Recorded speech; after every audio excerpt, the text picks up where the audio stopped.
अगर आप अपराधी हैं तो आपकी माँ तो अपराधी नहीं हो सकती, आपके पिता तो अपराधी नहीं हो सकते, आपके बाल बच्चे अपराधी नहीं हो सकते, आपकी पत्नी अपराधी नहीं हो सकती, आपकी बहन अपराधी नहीं हो सकती, आपका भाई अपराधी नहीं हो सकता है। किस न्यायालय में और किस संविधान में लिखा है कि अगर आप अपराधी हैं, अगर शिवशंकर गौड़ अपराधी है तो पूरा परिवार अपराधी होगा? मकान तोड़ दिए जाएंगे, घर तोड़ दिए जाएंगे, कौन सा? ने कहा कि राशन वाली राजनीति से आप भारतीय जनता पार्टी की इस थोड़ी सी राजनीति को आप समर्थन देते हैं, लेकिन बुलडोजर वाली राजनीति पर नियम मैं उस बुलडोजर की राजनीति, देखिए ये सबसे घिनौनी राजनीति है। जो अपराधी है उसे सजा मिलनी चाहिए। बुलडोजर तो भारतीय जनता पार्टी का अपराधियों क्यों नहीं चल रहा है? तो क्या मतलब है? पूरी तरीके से भारतीय जनता पार्टी के हाथों अपने ईमान को बेच चुकी, पैसे की बेटी, दौलत की बेटी के भांति उन्होंने काम करने का प्रयास किया। कोई चुनाव उन्होंने नहीं लड़ा। उन्होंने पहले चुनाव होने से पहले उन्होंने तलवार घर पे रख दिया कि मुझे नहीं लड़ना है, भाजपा जीते, क्योंकि भाजपा ने उनको डर दिखाया था। अगर बात शोषित की होती है तो क्यों नहीं सड़कों पर निकल के लड़ने का काम किया? गोरखपुर विश्वविद्यालय में प्रियंका कहाँ सड़क पे निकलना, बेरोजगारी है, महंगाई है, बिजली देहातों में नहीं है। मैं कितने दिन अपने गाँव में बिताए? आप सुन लीजिए मेरे पास। अगर शोषित की बात करते तो शोषित की बात कीजिए। एक तरफ प्रियंका भारती मारी जाती है, वहाँ समाजवादी पार्टी का डेलीगेशन प्रतिनिधिमंडल और मैं गिरफ्तार होता हूँ, 2 दिन में जेल में रहता हूँ, समाजवादी पार्टी का नेता हूँ ना। अनीश कनौजिया का गला काट दिया जाता है, मायावती घर से नहीं निकलती है। उन्नाव में दलित बेटी के साथ रेप होता है, एक वाल्मीकि समाज की बेटी के साथ रेप होता है। मायावती कितने बार घर से निकली? अखिलेश यादव की गिरफ्तारी होती है इस पे, समाजवादी पार्टी के विधायक मारे जाते हैं, इस पे जेल जाते हैं लोग। और बहन जी कहते हैं शोषित वंचित समाज का, उन्होंने माननीय काशीराम साहब के सपनों को बेचने का काम किया। वो कहते हैं कि बाबा साहब डॉक्टर अम्बेडकर के मूवमेंट को चलाती हैं, पूरा का पूरा मूवमेंट पैसे पे उन्होंने बेचने का काम किया। भारतीय जनता पार्टी से अगर डर नहीं होता तो चुनाव में निकलती और टाल ठोक के कहती, लड़ने का काम करती। राहुल गांधी में होती थी तो 1 रुपए 1.5 रुपए बढ़ाने में आपके गठबंधन की सरकार मतलब कांग्रेस के पसीने छूट जाते थे और आप लोग नहीं बढ़ा पाते थे। भारतीय जनता पार्टी जब चाहती है 5 रुपये 6 रुपये 10 रुपये बढ़ा देती है और जनता से हम सवाल पूछते हैं तो जनता कहती है कि राष्ट्रवाद के नाम पर हम 500 रुपये लीटर भी तेल। आप लोगों ने कितना आंदोलन किया महंगे तेल पे? नहीं बता रहे, समझ आपसे पूछ रहे हैं ना कि आप विपक्ष में आपने जनता के लिए कितनी समस्या था। जब हम आपसे प्रश्न करते थे कि आप कोविड के दौर में क्यों नहीं बाहर निकल रहे, आपके राष्ट्रीय अध्यक्ष बाहर क्यों नहीं निकल रहे, आप शिवशंकर गौड़ कई बार हमारे इंटरव्यू में कहा, आप कहते थे कि सरकारों का दबाव है कि आप कोविड में नहीं निकल सकते हैं, कोविड बहुत तेज़ी से फैल रहा है, कार्यकर्ता तो किसी तरह से आप लोग नहीं निकल पाते थे। लेकिन बिजली का मुद्दा है, इस बार बेरोजगारी है, महंगाई अपने चरम पे, आप लोगों ने कितना आंदोलन किया, आप लोग कितना सड़कों पर रहे? बिल्कुल आप लोग नहीं। लेकिन आज कहीं ना कहीं मेरे समाज को मेरी आवश्यकता है, मेरे समाज को मेरी क्षमता की आवश्यकता है, तो मैं अपने समाज को मुख्य धारा में लाने का प्रयास कर रहा हूँ। अब दुनिया क्या सोचे कि हमें इससे थोड़ी ना मतलब है, लोग क्या सोचेंगे मुझे इससे थोड़ी ना मतलब है। मुझे अपने समाज के लोगों को भला लाना पड़ेगा, करना पड़ेगा। हमारे युवाओं को रोजगार नहीं मिल पा रहा, हमारे लोग भूमिहीन है, खेत नहीं है हमारे पास, खाने रहने की दिक्कत है, मकान नहीं हमारे लोगों के पास। हम कब तक लोगों के खेतों में हरवाई और चरवाई करते रहेंगे? आप बताइए ना, हम भी तो इंसान हैं। देश में इस समय मुद्दे ही मुद्दे हैं और विपक्ष के लिए इससे बेहतर मुद्दा कभी नहीं हो सकता है। चाहे समाजवादी पार्टी ने चुनाव हारा हो, जिस तरह से उन्हें थाली में परोसकर मुद्दे मिल रहे थे और उसे भुना नहीं पाया, वही सिस्टम अब भी है और 2024 का चुनाव है। समाजवादी पार्टी से जब हम क्वेश्चन करते थे तो इनका ये जवाब होता था कि कोविड का दौर था, हम बाहर कैसे निकले, और अखिलेश यादव अपने AC वाले रूम से बैठ के ट्वीट कर देते थे। लेकिन इस समय ज्ञानव्यापी मस्जिद से लेके सिंगार गौरी, अजान, हनुमान चालीसा के मुद्दे हैं, तो उस मुद्दे के बीच में भी और भी मुद्दे हैं, जैसे बिजली का संकट है और आप देख सकते हैं बेरोजगारी है और महंगाई अपने चरम स्तर पर है। आज के आपने पेपर पढ़े होंगे या डिजिटल मीडिया के माध्यम से या मेन स्ट्रीम मीडिया के माध्यम से आपने सुना होगा। तमाम वो प्रश्न हैं जिन पर हम बातचीत करेंगे। समाजवादी पार्टी के हमारे साथ बहुत कद्दावर और जुझारू नेता और भी इनके पक्षों पर बात करेंगे। शिवशंकर गौड़ जी पूर्व प्रदेश सचिव छात्र सभा के हैं, अब तो उस पद से आप इस्तीफा दे चुके हैं। औपचारिकता के लिए मेरा नाम है शशि भूषण तिवारी और आप इस समय पूर्वांचल पोस्ट देख रहे हैं। जस्ट हमारे दाहिनी साइड शिवशंकर गौड़ जी हैं। शिवशंकर जी, आपका हमारे चैनल पूर्वांचल पोस्ट पे स्वागत है। बहुत धन्यवाद आपका और पूर्वांचल पोस्ट और तमाम आपके सहयोगियों का, सबका बहुत धन्यवाद। चुनाव बड़ा ज़बरदस्त आप लोगों ने लड़ा, सीटें भी आई, विपक्ष में आप बैठे हुए हैं, है ना, लेकिन रेड गमछा से डायरेक्ट पीला गमछा? नहीं, ऐसा नहीं कह सकते। देखिए, गमछे की नीति नहीं होनी चाहिए और रंगों को मैं तो नेताओं नहीं न बांटा। नहीं, मैं बता रहा हूँ। पीला गमछा मतलब राजभर जी की पार्टी? नहीं, पीला हमारे समाज का भी है, गौंड समाज का है, गौंडवाना समाज का है। तो मैं जिस वर्ग से आता हूँ मेरे ऊपर जिम्मेदारी बढ़ जाती है सामाजिक राजनीतिक रूप से कि मैं अपने समाज का प्रतिनिधित्व भी दे रहा हूँ, इसलिए पीला गमछा मैं लगाता हूँ।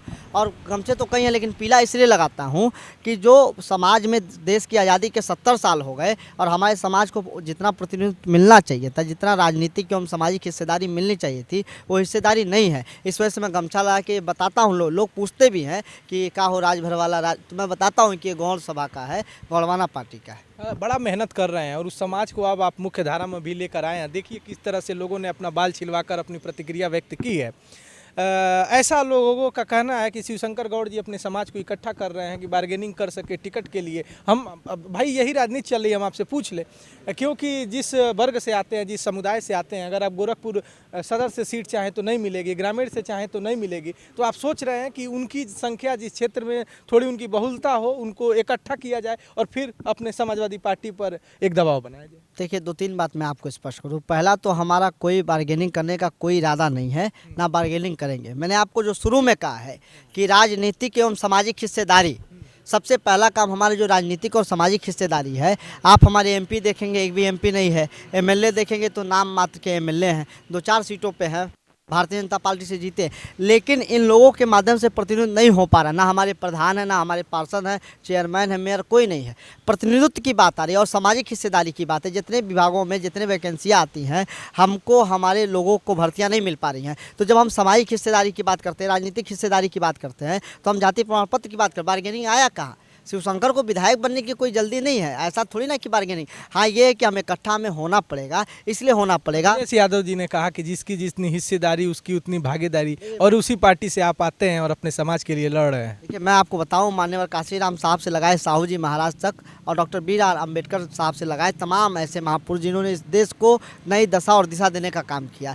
जिसकी आपने जो एक स्लोगन बोला, जिसकी जितनी हिस्सेदारी उसकी उतनी भागीदारी, तो हमारी जितनी हिस्सेदारी है हमें उतनी भागीदारी मिल जाए, सामाजिक रूप से हमें मिल जाए, राजनीतिक रूप से हमें मिल जाए। बार्गेनिंग करने का कोई मतलब है ही नहीं। हम कोई बार्गेनिंग करने वाले नहीं। हम तो खुले दिल से पूरे तन्मयता के साथ विधानसभा में माननीय अखिलेश यादव जी के लिए लड़े, पूरी मेहनत से लड़े, समाजवादी पार्टी के लड़े। कोई प्रत्याशी नहीं कह सकता जिसके लिए शिवशंकर गौड़ ना चला हो। जहाँ मैं प्रभारी था मैं वहाँ भी चला, पूरी तन्मयता के साथ, पूरी कर्मठता के साथ मैं चलने का काम किया। लेकिन आज कहीं ना कहीं मेरे समाज को मेरी आवश्यकता है, मेरे समाज को मेरी क्षमता की आवश्यकता है, तो मैं अपने समाज को मुख्य धारा में लाने का प्रयास कर रहा हूँ। अब दुनिया क्या सोचेगी हमें इससे थोड़ी ना मतलब है, लोग क्या सोचेंगे मुझे इससे थोड़ी ना मतलब है। मुझे अपने समाज के लोगों को भला लाना पड़ेगा, करना पड़ेगा। हमारे युवाओं को रोजगार नहीं मिल पा रहा, हमारे लोग भूमिहीन है, खेत नहीं है हमारे पास, खाने रहने की दिक्कत है, मकान नहीं हमारे लोगों के पास। हम कब तक लोगों के खेतों में हरवाई और चरवाई करते रहेंगे? आप बताइए ना, हम भी तो इंसान हैं। उस प्रश्न पर आप अच्छा काम कर रहे हैं, आंदोलन भी आपका समाज कर रहा है ना। सीधे अब प्रश्नों पर आते हैं।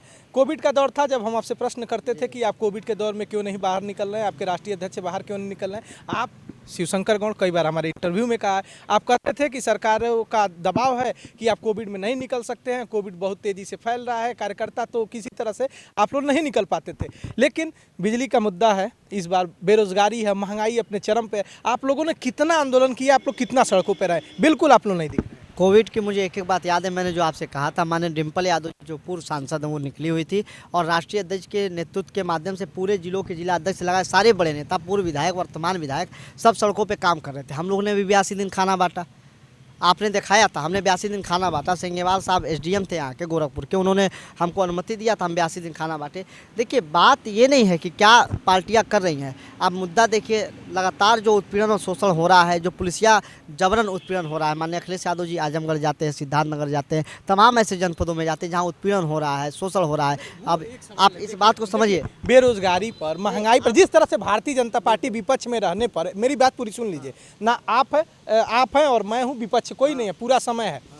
भारतीय जनता पार्टी जब विपक्ष में होती थी तो 1 रुपये 1.5 रुपये बढ़ाने में आपके गठबंधन की सरकार मतलब कांग्रेस के पसीने छूट जाते थे और आप लोग नहीं बढ़ा पाते थे। भारतीय जनता पार्टी जब चाहती है 5 रुपये 6 रुपये 10 रुपये बढ़ा देती है और जनता से हम सवाल पूछते हैं तो जनता कहती है कि राष्ट्रवाद के नाम पर हम 500 रुपये लीटर भी तेल। आप लोगों ने कितना आंदोलन किया महंगे तेल पे? नहीं बता रहा, समझ आपसे पूछ रहे हैं ना कि आप विपक्ष में, आपने जनता के लिए कितनी आवाज़? इसमें समस्या क्या है? आपने जनता, अगर आम जनता ये कह रही है कि राष्ट्रवाद, आप लोगों ने कितना आंदोलन? समाजवादी पार्टी का पूरा विचारधारा है कि सिंचाई मुफ्त हो, स्वास्थ्य सुविधा मुक्त हो सारी। मैं उसी पे आ रहा हूँ, समाजवादी पार्टी का नीचे रोड पे तमाम निकले। महंगाई के लिए कितना? इतने मुकदमे मेरे ऊपर लगे, तमाम आंदोलन के लगे हुए हैं। किसान आंदोलन से लगाए, महंगाई के आंदोलन लगाए, महिला सुरक्षा को लेकर तहसील से लगाए, तमाम जगह हमारे ऊपर मुकदमे लगे हुए हैं। बात ये नहीं है कि हम किन मुद्दों पर लड़ रहे हैं, बात ये कि जनता को मुद्दा पसंद क्या है, जनता किन मुद्दों को सही मानती है। जनता रोजगार नहीं चाहती है, जनता महंगाई कम होना नहीं चाहती है, जनता चाहती है कि मंदिर और मस्जिद चलता रहे, इसमें इंटरटेनमेंट है। जनता ये चाहती कि राष्ट्रवाद और गैर राष्ट्रवाद की लड़ाई चलती रहे, जिसमें महंगाई डूब जाए। आपने देखा न्यूज़पेपर और आप लोग खबर दिखाते हैं कि ऊपर छोटा सा कैप्शन में लिखा रहता है कि इस समय की जो महंगाई है, देश की आज़ादी के सबसे उच्चतम स्तर पे महंगाई है, और नीचे लिखा रहता है ज्ञान वापी मस्जिद में मिला शिवलिंग, ये हेडिंग लिखा रहता है। समस्या ये नहीं है कि देश में हो क्या रहा है, समस्या ये कि जनता को पसंद क्या है। जनता पेट्रोल से खुश है, जनता दाल की महंगाई से खुश है, दूध से खुश है। जनता चाहती क्या, जनता को मुद्दे कौन से पसंद है। इसी जनता ने तो आपको 36% वोट, हमारे नेता आपको 36% वोट दिया ना। 5% वोट हम कम पाए भाजपा से, इसलिए हम लोग पीछे रह गए। हमने जनता से कहा कि हम उच्च शिक्षा में, उस जनता को बेरोजगारी महंगाई पसंद। मैं बता रहा हूँ, हम जनता को, मैं बता तो नहीं देखना हूँ आप लोग सड़क पे। 36% तभी तो पाए, 5% नहीं पा पाए क्योंकि राष्ट्रवादी, फर्जी राष्ट्रवादी लोग वोट ले गए। आप इस बात को समझिए कि हम जनता को महाविद्यालय देना चाहते थे, अच्छे पैरामेडिकल कॉलेज देना चाहते थे। हम जो 300 स्प्लाइटेड वार्ड बना गोरखपुर के लगाए तमाम जिलों में, हम पूरे उत्तर प्रदेश में ऐसे वार्ड देना चाहते थे। जैसे कोरोना काल में जो हुआ, हम 108 एम्बुलेंस देना चाहते थे, 100 नंबर की गाड़ियां हम और व्यवस्थित करना चाहते थे, हम एकाना स्टेडियम जैसा और सुविधाएं देना चाहते थे। लेकिन जनता को क्या पसंद था, जनता किन मुद्दों पे वोट दिया उसने। जनता ने उन राशन पे दिया, और आज राशन के विषय क्या चल रहा है, राशन पे क्या कहा गया, जिसके वहाँ मोटरसाइकिल होगा और जिसके वहाँ कलर टीवी होगा, पेपर में आ रहा है। आपका राशन कार्ड है? मैं कह रहा, मेरे पिताजी का है, हमारे पिताजी का है राशन कार्ड। आपके पास मकान भी है, मोटरसाइकिल भी है। हाँ ले ले, पीला वाला कार्ड है, ले ले, हमें क्या दिक्कत है, ले ले। पिताजी हमारे मजदूरी करते हैं। बहुत कम, इसीलिए मैं सवाल उठाया। आप बड़े शिवशंकर गौड़ जी बड़ा संघर्ष करके आते हैं, बड़े कमजोर घर से हैं। एक मकान है, एक छोटी सी गाड़ी है, इनके पिताजी शायद जामुन या किस चीज़ का, नहीं वो ठेला लगाते हैं, इस समय चना मटर बेच रहे हैं, वो जामुन बरसात में बेचा यार, और इस समय जो गर्मी का सीजन है तो भुना मटर और चना बेचते हैं। तो सरकार अगर लेना चाहती है तो ले ले, हमको क्या दिक्कत है। परेशान है लोग, कह रहे हैं कि प्रधान और लोग ऐसे बनवा दिए, हम लोगों ने बनवा लिया। मैं सरकार के सरकार इस नीति से मैं एक पक्ष में मैं सहमति व्यक्त कर सकता हूँ। जिन प्रधानों या पार्षदों या जिन राजनीतिक लोगों के द्वारा या जिन सामाजिक मजबूत लोगों के द्वारा अवैध रूप से राशन कार्ड बनाए गए, और जो हिस्सा जो लाभ गरीब को मिलना चाहिए, जो उसका असली हकदार है, वो ना मिल के अगर किसी ऐसे जिसके पास ऑलरेडी है अगर उसको मिल रहा है तो ये गलत है। लोग लेके भेज दे, रोक लगाना चाहिए ना, इस पर रोक लगे। लगा तो रहा है, बिल्कुल लगा, रिकवरी की बात। बिल्कुल ले, एक नहीं डबल ट्रिपल रिकवरी ले। मैं तो ये भी कह रहा हूँ, प्रधानमंत्री आवास ऐसे लोगों को मिला जिनके पास ऑलरेडी मकान है, उसका भी रिकवरी होना चाहिए तमाम योजनाओं में। मैं तो कह रहा हूँ सरकार अगर ये काम कर रही है तो मैं इस पे सरकार के पक्ष में बोल दूंगा। हमको देखिए, जो अच्छा काम कर रहा है वो अच्छा काम कर रहा है, लेकिन जो गरीब है, जो सीढ़ी पे अंतिम पैदान पे खड़ा व्यक्ति है, लाभ उसको मिलना चाहिए। कोई गरीब बन के बेफजूल जिसके घर अच्छा पैसा। शंकर गौड़ जी ये सपा से ना, आज तक ऐसा आपने कभी इंटरव्यू में, मैं पक्ष नहीं ले, आज पहली बार आपने कहा नहीं, पहली बार जनता पार्टी बड़े लोग बनवा लिए थे, पैसे वाले लोग बनवा लिए थे, संपन्न लोग बनवा लिए थे, अगर उससे ले रही है तो मैं उनका सम्मान करता हूं। देखिए हम किसी आपने नकार देते थे। मैं किसी सरकार का नाराज है क्या? नहीं, नाराज है क्या? बिल्कुल नहीं, बिल्कुल नहीं। मैं जिस विचारधारा पे काम करता हूँ, मैं जिस परिवार से आता हूँ, मैं जिस मध्यम वर्गीय परिवार से आता हूँ, मैं उसकी पीड़ा झेलता हूँ, मैं वो तंज झेलता हूँ कि जब बरसात आता है और हर साल प्लास्टिक डालना पड़ता है, मैं ये भी झेलता हूँ कैसे इतनी गर्मी में हम ठेला सजवाते हैं पिताजी का, ये भी जानता हूँ, और कैसे 2 वक्त की रोजी रोटी वो गरीब व्यक्ति इकट्ठा करता है, मैं ये भी जानता हूँ। तो मैं सरकार का पक्ष नहीं ले, बल्कि सरकार का निर्णय, क्योंकि सरकार किसी एक व्यक्ति और एक पार्टी विशेष की नहीं होती है। अगर मुख्यमंत्री हैं तो पूरे उत्तर प्रदेश के हैं। आप मुस्कुरा रहे हैं, आप दिशा को मोड़ना, दिशा को मोड़ना नहीं चाहते जी। शिव शंकर को मैंने जाना है, समझा है, जिनका इंटरव्यू, जिनके तल्ख टिप्पणी और सरकारों के पक्ष से बिल्कुल घूम जाना, आज शिव शंकर जी बिल्कुल बदलते नजर आते हैं। इस बदलते स्वरूप को हम क्या देखें? नहीं, बदलते स्वरूप को आप वही देखिए। कोई पार्टी ज्वाइन कर सकते हैं? बिल्कुल नहीं, अपनी पार्टी बना सकते हैं? बिल्कुल नहीं, हमको लग रहा है। मैं आपको स्पष्ट बता दूं, लगते जिगर अखिलेश पे हम जान निछावर कर देंगे। अगर वक्त ने हमसे लहू मांगा तो लहू, वक्त का दामन लहू से भर देंगे। अखिलेश यादव जी हमारे नेता थे, हैं और रहेंगे। आप इस बात को समझिए, सच कहना और गरीबों के लिए काम करना। सरकार, मैं कह रहा था सबकी है सरकार, सरकार अगर कुछ काम अच्छा कर रही है तो अच्छा। अब सरकार शिक्षा के क्षेत्र में बहुत गलत काम कर रही है। बीएड बीटीसी से लगाए तमाम प्रौद्योगिकी विश्वविद्यालयों महाविद्यालयों में स्कॉलरशिप नहीं दे रही है। केवल दलित पिछड़ों की बात हम नहीं कर सकते हैं, मैं सबकी बात करता हूँ। जनरल में भी सब लोग एक समान नहीं होते हैं, सबको आवश्यकता होती है। 50 रुपये सिलेंडर का रेट बढ़ गया, कड़ू का तेल बढ़ गया, पेट्रोल डीजल बढ़ गया, आप लोग कितना सड़क पे निकले? देखिए माननीय राष्ट्रीय अध्यक्ष जी ने कहा था समीक्षा बैठक होगी और अतिशीघ्र जो चुनाव हम लोग विफल रहे, मुझे लगता है, मैं मानता हूँ, मेरा निजी राय है कि हम जनता तक अपने विजन को पहुँचा नहीं पाए। हम कहीं ना कहीं विफल रहे, इसलिए हम सत्ता में नहीं आ पाए। जनता ने हमें वोट तो बहुत अच्छा दिया, 111 हमारे खुद के एमएलए हैं, विपक्षियों हमारे और सहयोगी दलों का मिला दिया जाए तो 125 हो जाते हैं हम। लेकिन जो इतना हम लोगों ने सोचा था, जितनी मेहनत हम लोगों ने की थी, मेहनत के अनुसार परिणाम नहीं आया। कहीं ना कहीं हम अपने योजनाओं को, हम अपने विजन को, हम अपने मैनिफेस्टो को जनता के बीच नहीं पहुंचा पाए। इसमें माननीय राष्ट्रीय अध्यक्ष जी ने, हम लोग लगातार देखते रहते हैं कि राष्ट्रीय अध्यक्ष जी ने कहा है समीक्षा करेंगे और समीक्षा करके शीघ्र अतिशीघ्र नए संगठन का निर्माण करके हम जनता के लिए काम करने में उतरेंगे। एक सवाल और पूछ लेते हैं, कांग्रेस अभी चिंतन शिविर कर रही है ना, कि वो कहाँ उसको एज लग रहा है, कहाँ कमज़ोर है, किस तरह से मजबूत किया जा सके। तो उसने अभी चिंतन शिविर 2-3 दिन हुआ किया। उन्होंने कहा कि क्षेत्रीय पार्टियों की कोई आइडियोलॉजी नहीं है, विचारधारा नहीं है, वो अवसरवादी लोग हैं और वो भारतीय जनता पार्टी से नहीं लड़ सकते। कांग्रेस की क्या आइडियोलॉजी है? अब आप बताइए। कोई विचारधारा नहीं है, क्षेत्रीय दल। अब मैं आपको अगर कांग्रेस की आइडियोलॉजी बताऊं तो आज अधिकतर प्रदेशों में जो कांग्रेस के खिलाफ जो सरकारें चल रही हैं या भाजपा के खिलाफ जो सरकारें चल रही हैं या भाजपा के कुछ नेता मिलकर मुख्यमंत्री बने हुए हैं, सब वो कांग्रेस पार्टी से निकले हुए हैं। आप बंगाल से उठा के दक्षिण भारत तक देख लीजिए। ममता बनर्जी कांग्रेस की नेता रही हैं, वाई आर रेड्डी साहब रहे हैं कांग्रेस के नेता, राव साहब रहे हैं नेता, और एमके स्टालिन गठबंधन चलता था केंद्र में, उनकी पार्टी प्रमुख रूप से कांग्रेस के समर्थन रही है। नवीन पटनायक साहब रहे हैं। तो कांग्रेस किस विचारधारा की बात कर रही है?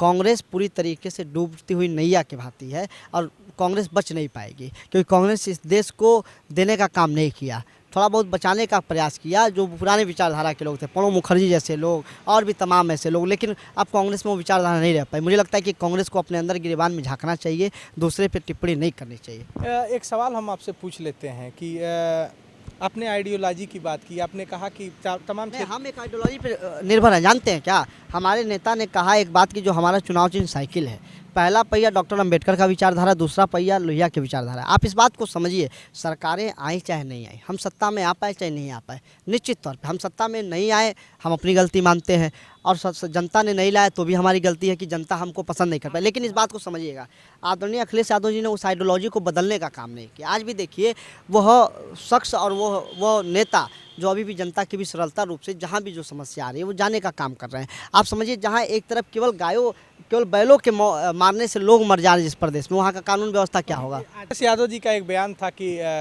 बहुजन समाज पार्टी की सुप्रीमो मायावती जी ने अपना पूरा वोट बीजेपी की तरफ शिफ्ट कर दिया और इस समय उनको राष्ट्रपति बनाया जाएगा।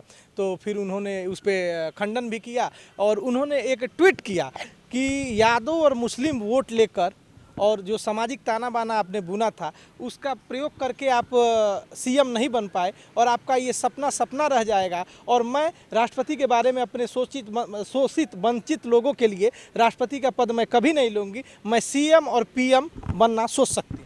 देखिए, बहन मायावती जी के मुंह से शोषित वंचित की बात ना निकले तो ही अच्छा है। पहला वो तो राष्ट्रीय अध्यक्ष जी ने कहा, बोला कि सीएम का सपना, आप इस बात, अखिलेश यादव जी का सीएम का बात को समझ, ये बोले कि सीएम का सपना। प्रदेश के भारत के सबसे बड़े सूबे के 4 बार मुख्यमंत्री रही बहन मायावती जी, काशीराम साहब ने बड़े सपने से इस पार्टी को खड़ा किया। ठीक है, माननीय काशीराम साहब का सपना बहुत बड़ा था इस प्रदेश को लेकर, और उस सपने को बेचने का किसी ने काम किया तो बहन मायावती जी ने किया।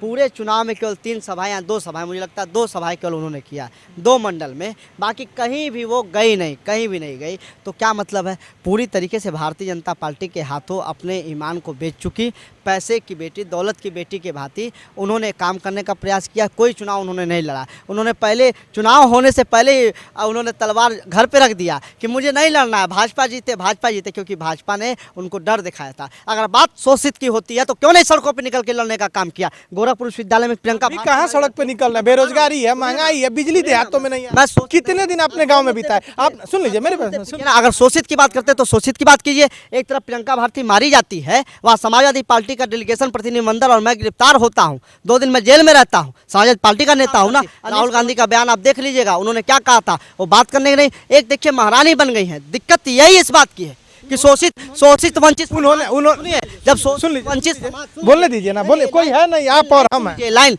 जब शोषित वंचित समाज या कोई वर्ग, कोई जाति जब अपने वर्ग के नेताओं को बड़े स्तर पे पहुंचा देता है, बड़े पद पे पहुंचा देता है, तो भूल जाता है ऐसी में रहने के बाद। उन्हें याद करना चाहिए कि आज भी सड़कों पे शोषित वंचित मार खा रहा है, आज भी दलित और पिछड़ा उत्पीड़न झेल रहा है। इस बात को मायावती जी को याद रखना चाहिए। हम बहुत अपेक्षा रखते हैं मायावती इस देश की राजनीति में एक नया चेहरा बनने का काम कर सकते हैं। हम अखिलेश यादव जी को ही मानते हैं, लेकिन बहन जी का भी एक नया विचारधारा। लेकिन काशीराम के सपने को बेचने का काम किसने किया? अगर आज अखिलेश यादव जी सत्ता में होते तो आज बहुत कुछ बदला हुआ होता। आज जो शोषण हो रहा है, आप सोचिए ना, आप किस देश में रहते हैं, किस प्रदेश में रहते हैं जहाँ एक बिटिया जाति न्याय मांगने दरोगा गैंगरेप करता है उसके साथ? आप उस प्रदेश में रहते हैं। और जहाँ का मुखिया सन्यासी है, भगवा धारण करता है। सन्यासी मतलब आप समझते नाथ संप्रदाय के महाराज हैं, पूज्य महाराज जी के नेतृत्व में सरकार चल रही है। और दरोगा क्या करता है? बिटिया जाती है न्याय मांगने तो रेप होता है। हमने ऐसा कांड नहीं देखा। निश्चित बुलडोजर न्याय भी तो नहीं। कौन सा बुलडोजर? माफियाओं पर और उद्योग, सुन लीजिए, माफियाओं पर और आप अन्याय सजीव पे करेंगे और कार्रवाई निर्जीव पे करेंगे। क्या मतलब? आवाज तो ना काटिए उस दरोगा का हाथ, दोनों काट दीजिए, दोनों पैर। हम तो कहते काटिए ना, दोनों हाथ काटिए उस दरोगा का, काटिए दोनों पैर। ये जो यहाँ मारे गए, मनीष गुप्ता मारे गए, उनके हत्यारे पुलिस वालों के साथ क्या किया गया? सब जमानत पे छूट जाएंगे। बुलडोजर ने मकान गिराया। क्या बुलडोजर? कांड सजीव लोगों पे हो रहा है और कार्रवाई निर्जीव लोगों पे कर रहे हैं। ये भी अन्याय है। मैं इसमें भी संक्षेप में आपको व्याख्या कर दूंगा।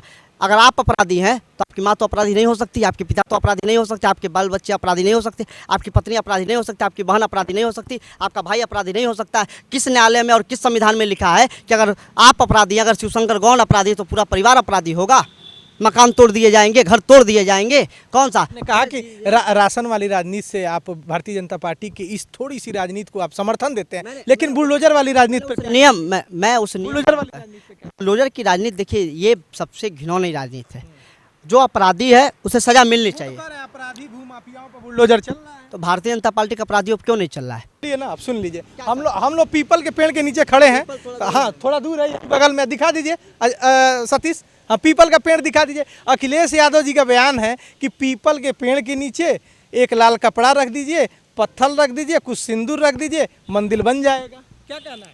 मैं तो ये जानता हूँ कि अभी कल ही का लेटेस्ट मैं ये जानता हूँ कि हर मंदिर में पीपल का पेड़ पाया जाता है। पीपल सबसे ज़्यादा ऑक्सीजन देता है। टालिए मत।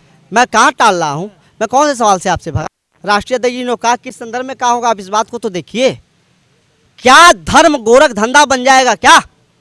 आप मंदिरों पे चलिए हमारे साथ, आप चलिए बड़े बड़े मंदिरों पे।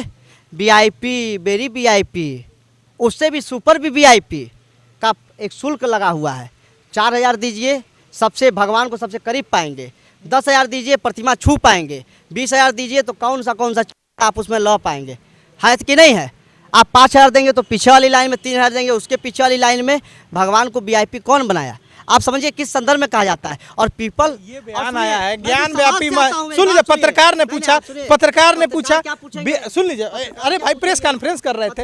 अरे भाई सुन लीजिए, कैसे उल्टा सीधा ज्ञान व्यापी मस्जिद और सिंगार गौरी पर जो, सुन लीजिए, रिपोर्ट आने वाले, सुन लीजिए। सरकार को महंगाई नहीं है क्योंकि भाजपा कार्यालय से आ गया पैसा। विपक्ष कहीं दिख रहा है रोड पे? कहाँ दिख रहा है? इनको बहुत पसंद है, इनको बहुत पसंद है सत्ता। इन्होंने सत्ता लाए तो सत्ता इनको मुबारक हो। झेले, हम तो झेल रहे हैं। विपक्ष कहाँ? हम तो लड़ रहे हैं, हम तो सड़क से लगाए सदन तक है। ये पत्रकार को पूछना पड़ रहा है विपक्ष से कि बेरोजगारी महंगाई को बोलिए। सड़क से लगाए सदन तक। आप सुनिए, आपने पीपल की बात शुरू की। मैं जिस समाज से आता हूँ, अनुसूचित जनजाति गौंड धुरिया में हूँ, ठीक है। हम प्राकृतिक पूजा करते हैं। प्राकृतिक माने पेड़ पौधा, जल, वायु, गगन, धरती, इन सबों का हम लोग पूजा करते हैं, ठीक है। तो पेड़ पालो, जल, जंगल, जमीन हमारे लिए बहुत महत्वपूर्ण है, बहुत इंपॉर्टेंट है, बहुत इंपॉर्टेंट है।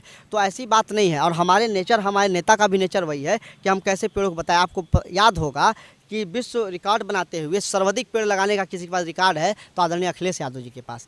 जानते कि नहीं जानते? आप जानते कि नहीं जानते? उत्तर प्रदेश में सर्वाधिक पेड़ लगाने का किसी के पास श्रेय है, गिनीज बुक ऑफ रिकॉर्ड में है, तो अखिलेश यादव जी के पास है, या और किसी के पास नहीं है। तो पेड़ पे लेकर, चीज़ों पे लेकर ये सवाल नहीं। हम सड़क से लगाए सदन तक, सदन चलने चाह रहा है, सदन ये चला लेंगे। अखिलेश यादव जी के बयान का समर्थन करते हैं? किस बयान का? वही पीपल के पेड़ के नीचे लाल कपड़ा रख दीजिए, पत्थर रख दीजिए, सिंदूर रख दीजिए, मंदिर बन गया। आप उन्होंने किस संदर्भ में कहा? थोड़ा सा किस संदर्भ में कहा? किस संदर्भ में कहा?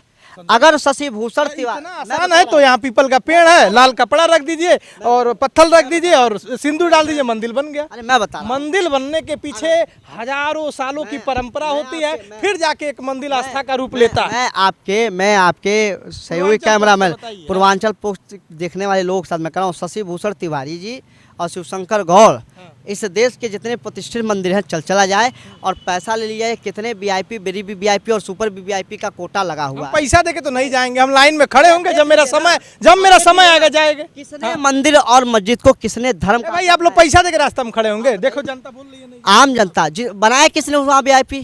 किसने बनाया? गर्भ किसने बनाया? किसने बनाया? क्यों उन मंदिरों के बाहर जो दान पात्र लगे हुए हैं? आप बताइए ना। हम तो कहते हैं सारे देश के सारे मंदिरों को सरकारी ट्रस्ट बना दीजिए, घोषित कर दीजिए। और सुनिए, मेरा बहुत अच्छा योजना है। बालाजी महाराज का जो मंदिर है, बालाजी विश्वविद्यालय बना दीजिए, बालाजी हॉस्पिटल बना दीजिए, माँ वैष्णो देवी हॉस्पिटल बना दीजिए, माँ वैष्णो देवी चैरिटेबल ट्रस्ट बना दीजिए, माँ वैष्णो देवी अनाथालय बना दीजिए, माँ वैष्णो देवी हाईवे बना दीजिए, साईं जी महाराज विश्वविद्यालय, साईं जी महाराज हॉस्पिटल, साईं जी महाराज बना दीजिए। चल तो बने ही। अरे बने हैं, बनाया नहीं गया। आज वो पैसा कहाँ जाता है? आप बनाइए ना। अरबों खरबों का चीज़ है। आप समझिए किस संदर्भ में कहा गया है। एक तरफ इस देश की मुझे लगता है कि 20 करोड़ की जनता भूखे सोने पे मजबूर है। भूखे सोने पे आप निकलेंगे, शहर में निकलेंगे, आप तमाम जगह बच्चे पा जाएंगे कूड़े में से बीनते हुए खाने के लिए। जब जो संपन्न लोग हैं वो सुन लीजिए, जो संपन्न लोग हैं वो राशन कार्ड ले रहे हैं। संपन्नों से बात नहीं है, राशन लाने के लिए। संपन्नों से बात नहीं है। मैं इस देश की शासन व्यवस्था पे कहना चाहता हूँ, अगर कूड़े से निकाल के बिन के आप उसी मंदिर वाले टिके रहिए। मैं मंदिर से भागने वाला नहीं हूँ, क्योंकि मैं बता रहा हूँ, मैं बता रहा हूँ, उस मंदिर पे आप टिके रहिए। एक तरफ देश के अधिकतर लोग, हमारी आम जनता दाना बीन के खाने पे मजबूर, और दूसरी तरफ मंदिरों में अरबों खरबों का चढ़ावा चढ़ने पे मजबूर। क्या इस देश के लोगों को नहीं दिखाई देता है? क्या इस देश के लोग नहीं समझ सकते हैं? अखिलेश यादव जी ने किस संदर्भ में इस बात को कहा है, आप इस बात को समझिए। समर्थन करते हैं? किस संदर्भ?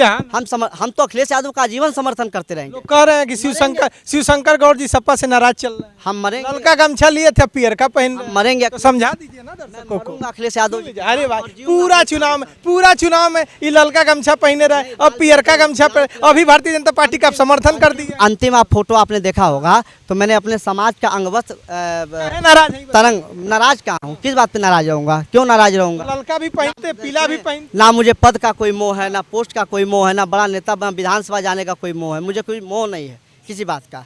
मैं पद से नेता नहीं था। ये सवाल पे आ जाते हैं। डीडीयू में आप देखिए हर 15 दिन के बाद कुछ ना कुछ आ जाता है। पेपर किसी और चीज़ का है, मिल गया कोई और पेपर, है ना। डेट कभी कुछ लेके शिवशंकर गौड़ जी मुखर रहते हैं। डीडीयू में मतलब गोरखपुर विश्वविद्यालय में छात्र संघ चुनाव क्यों होना चाहिए? देखिए, छात्रों के प्रतिनिधियों पे प्रतिबंध लगाना पूर्ण रूप से अन्याय है, द्वेषपूर्ण भावना है। आप समझिए, छात्र संघ चुनाव कराने के लिए लिंग 2 कमेटी बनाई गई थी, पूरे देश में लागू है। और मुझे लगता है कि जिस प्रकार से विधायक बने जाते हैं, एमपी बने जाते हैं, पार्षद बने जाते हैं, छोटे छोटे वार्डों का अगर प्रतिनिधित्व हो सकता है तो पढ़े लिखे लोगों का भी प्रतिनिधित्व होना चाहिए। तो विश्वविद्यालय में छात्र संघ चुनाव का माध्यम यह है कि छात्रों का भी प्रतिनिधित्व हो। सब लोग कुलपति तक थोड़ी ना जा सकते हैं। आप एक आम विद्यार्थी बन के जाइए, देखिए कुलपति मिल नहीं पाएंगे आपको। तो इसलिए बहुत आवश्यक है कि छात्रों के प्रतिनिधित्व को चुना जाए। और छात्र जो राजनीति की प्रथम पाठशाला होती है, आप विश्वविद्यालय में केवल IAS बनाएंगे, PCS बनाएंगे। आप सुनिए ना मेरी बात, पूरा आप समर्थन सुन ले, पूरा सुनते, पूरा मौका देते हैं। सुन लीजिए, हम बोल दीजिएगा, बता दे रहे हैं। छात्र राजनीति को आपने कहा कि राजनीति की पाठशाला है। हम मानते हैं, चाहे लालू यादव हो, नीतीश कुमार यादव हो, कुमार हो, या थोड़ा सा मिस्टेक होगा, नीतीश बता दे रविशंकर, अरे बोलने दीजिए ना। हाँ, ममता बनर्जी हैं, ये सारे लोग आए हैं ना, इसी उपज के हैं और बड़े नेता हुए हैं, होना चाहिए। लेकिन मेरा ये कहना है, जब चुनाव होता है तो आप लोग क्लासों में किसी का चला जाना है, फिर बच्चे अभी पढ़ रहे हैं, जाके चुनाव के समय एक लाइन बने कि कैसे प्रचार होना चाहिए, बच्चों की पढ़ाई डिस्टर्ब ना हो और राजनीति का मतलब केवल राजनीति का अखाड़ा ना हो। आपको गलत जानकारी है, हमको जानकारी, आप जानकारी गलत है इस बात को। अगर चुनाव होता है, चुनाव में आप चलिएगा, मैं प्रचार में रहूँगा, निश्चित तौर पर प्रचार में रहना रहता है मुझे। आप देखिएगा, अगर शिक्षक पढ़ा रहे हैं तो शिक्षक और विद्यार्थियों से हम लोग अनुमति मांगते हैं, 2 मिनट का भाषण। छात्र राजनीति को भी राजनीतिकरण कर दिया गया। शिवशंकर गौड़ छात्र नेता, समाजवादी पार्टी फलाने, नहीं, आप इस बात को भारतीय जनता पार्टी समझिए, बात को समझिए। इस बात, हर पार्टी का राजनीतिक विंग है, छात्र विंग है, और छात्र विंग का मतलब छात्रों को लड़ाना आवश्यक होता है। आप उस बात को मैं कह रहा था कि आप मेरा कंप्लीट करने दीजिए। विश्वविद्यालयों में केवल आईएएस बनाने को लेकर, पीसीएस बनाने को लेकर, डॉक्टर बनाने को लेकर, कर्मचारी बनाने को लेकर नहीं ये शिक्षा है। यह विश्वविद्यालय एमपी, एमएलए और नौकरशाह भी देने का काम करती है। ये विश्वविद्यालय प्रधानमंत्री भी देने का काम करती है, मुख्यमंत्री देने का भी काम करती है, लेखक देने का काम करती है, व्यापारी और उद्योगपति भी देने का काम करती है। राजनाथ सिंह यहीं से पढ़े, मैं जान रहा हूँ, आप उनका नाम लेंगे, उन्होंने विश्वविद्यालय लिए कुछ किया नहीं, ठीक है। विद्यालय यहीं से मुख्यमंत्री हैं, हो रहा है, तमाम काम हो रहा है। विश्वविद्यालयों के लिए माननीय राजनाथ सिंह जी ने कुछ भी नहीं किया। तो किसने किया? सरकारों ने किया। सरकारें किस? अखिलेश यादव जी आए थे, बहुत कुछ देके दिया। बीजेपी की भी सरकार क्या दिया आप बता दीजिए, मुख्यमंत्री योगी आदित्यनाथ जी ने क्या दिया भाजपा की सरकार ने? गिना दीजिए आप बताइए। इस समय भारतीय जनता पार्टी से सुन शून्य दिया। 2014 में कांग्रेस विज्ञान के समय माननीय Akhilesh Yadav ji as a chief minister आए थे।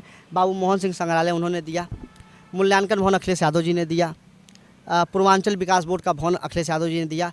मेन हॉस्टल में 2 हॉस्टल बनना है, एक बगल में बनना है विदेशी हॉस्टल और एक अंदर बनना है मेन हॉस्टल, वो माननीय अखिलेश यादव जी दिया। सब कुछ अखिलेश यादव जी ने किया, रोड अखिलेश यादव ने बनाया। अखिलेश यादव जी ने कहा कि सुन लीजिए,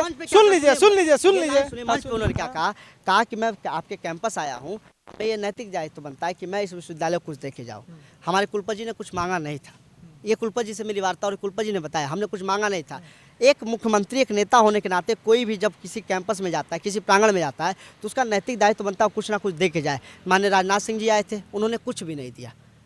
हमको होती है, तकलीफ होती है, वो एक सीनियर छात्र नेता थे। हाँ बोलिए, हम मीडिया रोक पाएंगे? सुन लीजिए, अरे सुन लीजिए।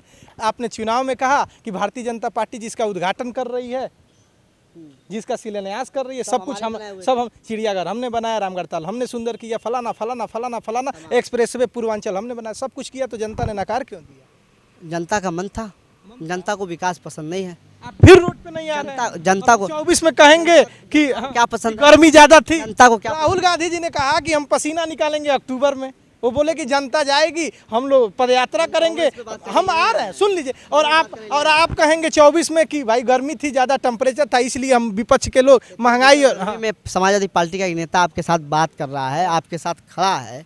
गर्मी में हम तो आपको छांव में एक आदिवासी समाज का नेता खड़ा है, माननीय अखिलेश यादव जी का पक्ष। हम आपको बता दें, शिवशंकर गौड़ जी लगातार अपने समाज के लिए, गौड़ समाज है ना, के लिए लगातार मेहनत कर रहे हैं, उनके आरक्षण के लिए, उनकी बेहतर समाज, मतलब वो मुख्य धारा में आ पाएँ। जगह जगह जाते हैं जहाँ उनकी संख्या, चाहे चौरी चौरा हो, महाराजगंज हो, चाहे नागपुर इनको जाना हो, उनके सम्मेलन के लिए तमाम काम कर रहे हैं। ललका से पियर का गमछा पर आ गए, अब पता नहीं नाराज है कि क्यों नहीं, लेकिन जब भी हमने शिवशंकर गौड़ से बात की, बड़े तल्ख से बात अपनी रखते थे, लेकिन आज नरमता भी दिखाई है। भारतीय जनता पार्टी राशन को लेकर बड़ी तल्ख है, और जिन लोगों ने मतलब कि जो संपन्न हैं, जो पैसे वाले हैं, जिनके घर सब कुछ है, वो कार्ड बनाकर उस पर राशन ले रहे हैं, तो उस पर रिकवरी भी आएगी, ऐसा कहना है, तो उनका ये समर्थन भी किया। लेकिन आज तक ऐसा नहीं हुआ कि शिवशंकर गौड़ जी किसी का समर्थन कर। नाराज हैं क्या? बिल्कुल नहीं। देखिए, मैं आपको बताया ना कि कुछ काम जो होता है पार्टी का, सरकार का, पार्टी से हमको मतलब नहीं है। पार्टी से मतलब नहीं है, समाजवादी पार्टी से, भारतीय जनता पार्टी मतलब नहीं है हमको। सरकार जो चल रही है, सरकार संविधान से चलता है। सरकार का कुछ अच्छा निर्णय आता है तो मुझे लगता है कि उस निर्णय का स्वागत होना चाहिए। आपकी क्या क्या मांग है आपके समाज के लिए? हमारे समाज के लिए, हमारे पूरे उत्तर प्रदेश में आज महाराजगंज, गोरखपुर, बस्ती, सिद्धार्थनगर, संत कबीर नगर, पूरे पूर्वांचल के लगाए पूरे उत्तर प्रदेश में अनुसूचित जनजाति का जितने भी जिले हैं, बल्कि पूरे उत्तर प्रदेश में अनुसूचित जनजाति के लिए प्रमाण पत्र एक लाइन में जारी किया जाए, हमें भटकना ना पड़े। मैं आपको बताऊं, बलिया से लगाए तमाम ऐसे ज़िले हैं जहां हमारे लोगों से 7,000 10,000 लिया जाता है जाति प्रमाण पत्र के बनाने के नाम पे। ठीक है। हम चाहते हैं कि भारतीय जनता पार्टी की सरकार, अगर माननीय मुख्यमंत्री जी सुन रहे हैं, और मुख्यमंत्री से मेरा आग्रह भी इस विषय पे लेकर है कि पूरे उत्तर प्रदेश में एक ऑर्डिनेंस पास कर दें। वो उनके में है, बल्कि योगी जी ने जब MP थे तो उन्होंने सदन में बयान दिया था। 10 दिन से आप लोग आंदोलन पर 10 दिन पे हैं। बाल भी छिलवाया है। बाल भी छिलवाया है हमारे लोगों ने। महाराजगंज में हमारे बच्चे भूखों कई दिनों से बैठे हुए हैं, वहाँ का DM सुन नहीं रहा है। मैं पीड़ा बताऊँगा तो बहुत तकलीफ होगी। सिद्धार्थ नगर में बस्ती में हमारे लोग बैठे हैं, भूखे कई दिनों से बैठे, कोई सुनने वाला नहीं है। अगर योगी जी कहते हैं कि इस समाज की बात पीड़ा सुननी चाहिए, अगर वो बनटांगिया जैसे जनजाति समाज की बात सुन सकते हैं, तो गौंड आदिवासी समाज की पीड़ा उन्हें सुननी चाहिए। पूरे उत्तर प्रदेश में एक BL मीणा साहब थे, प्रमुख सचिव थे, उन्होंने आदेश निकाला था 2020 में कि जिन जिलों में गौंड आदिवासी जनजाति पाई जाती है, उनका जाति प्रमाण पत्र एकदम सुगमता के साथ जारी किया जाए, एक एक बच्चे का, व्यक्ति का जारी किया जाए। गोरखपुर बहुत सालों से है, ये मुख्यमंत्री का जनपद है, 5 साल सरकार हो चुकी, फिर 5 साल में सरकार आ गई। और मेरे समाज ने, मैं कह सकता हूँ आपके माइक पे, कोई झूठ नहीं है, मेरा समाज 100 में से 80-85% भाजपा को वोट देता है। स्पष्ट रूप से भाजपा नेतृत्व नहीं मिल पाया, देता है। लेकिन अब मैं जो आक्रोश देख पा रहा हूँ, मैं जिला जा रहा हूँ, मैं सिद्धार्थ नगर भी गया, बस्ती भी गया, संत कबीर नगर भी गया, मैं महाराजगंज भी गया, और मेरा कार्यक्रम भविष्य में नागपुर में है। हो सकता है मैं नागपुर में रहूँ, राष्ट्रीय सम्मेलन है उसमें भी मैं रहूँ। और मैं गोरखपुर की हर विधानसभा में मैंने मीटिंग किया है। जो 2024 का चुनाव है, आप देखिएगा गौंड समाज इसमें निर्णायक भूमिका में रहेगा। क्या समाज को अपने मैसेज देना चाहिए? हमारे समाज का मैसेज यही है कि इस बार हम धोखे में नहीं आने वाले हैं। हमें दिख रहा है कि कौन हमारे साथ खड़ा है, कौन हमारे खिलाफ खड़ा है। हमारे साथ खड़ा रखकर भी जो हमारे खिलाफ काम कर रहा है, जिस प्रकार से भारतीय जनता पार्टी सत्ता में तो है, कहती तो है बनाएंगे, लेकिन बनाने का काम नहीं करती है। हमारा किसी से विरोध नहीं है, हम चाहते कि हमारे लोगों का भला हो जाए। हम राजनीति, अपने समाज के ऊपर राजनीति करना नहीं चाहते, ना ही मुझे राजनीति करनी है। मैं ये चाहता हूँ कि हमारे मुख्यमंत्री जो हैं वो पूरे प्रदेश में गौंड समाज का जाति प्रमाण पत्र जारी करा दें, कोई दिक्कत नहीं है। लेकिन नहीं कराएंगे तो मुझे लगता है कि 24 में इतिहास लिखने जा रहा है, परिणाम बदल जाएगा। और निश्चित तौर पे समाजवादी पार्टी इस प्रकार से काम कर रही है, मुझे लगता है कि ये भ्रम इस बार टूट जाएगा। और अगर समाजवादी पार्टी ने हमारे समाज तो कर ही रहे, रोड पे निकल ही नहीं रहे, भ्रम समाज को अगर नेतृत्व देने कोविड में निकला, हमारे समाज को नेतृत्व देने का काम किया, तो निश्चित तौर अभी आप लोग अभी सुन लीजिए एक लाइन में 30 सेकंड में, अगर आप लोग अभी समीक्षा भी नहीं कर पाए हार की, अभी आप लोगों का निर्णय आया, आप सीटें पाते हैं 111, गठबंधन की आपकी सीटें, आप 150-50 के आस से ऊपर सीटें पा जाते हैं। लेकिन जैसे ही आप अभी समीक्षा भी नहीं कर पाए रहते हैं, मोदी जी और भारतीय जनता पार्टी के एकदम फायर ब्रिगेड नेता भी हैं और इस देश के PM भी हैं, वो जाकर वहाँ रोड शो करते हैं।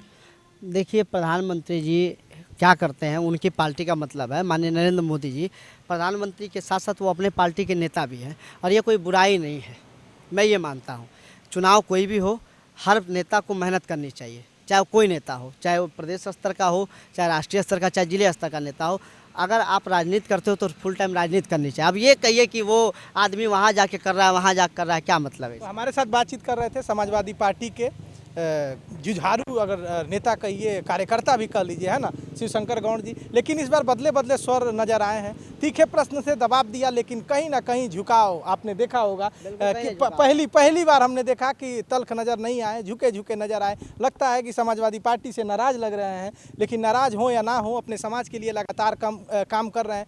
पहली बार मुझे लगा कि शिवशंकर गौड़ जी थोड़ा नाराज लग रहे हैं। कैमरा संभाल रहे हैं सतीश, मेरा नाम है शशि भूषण तिवारी और आप इस समय पूर्वांचल पोस्ट देख रहे हैं।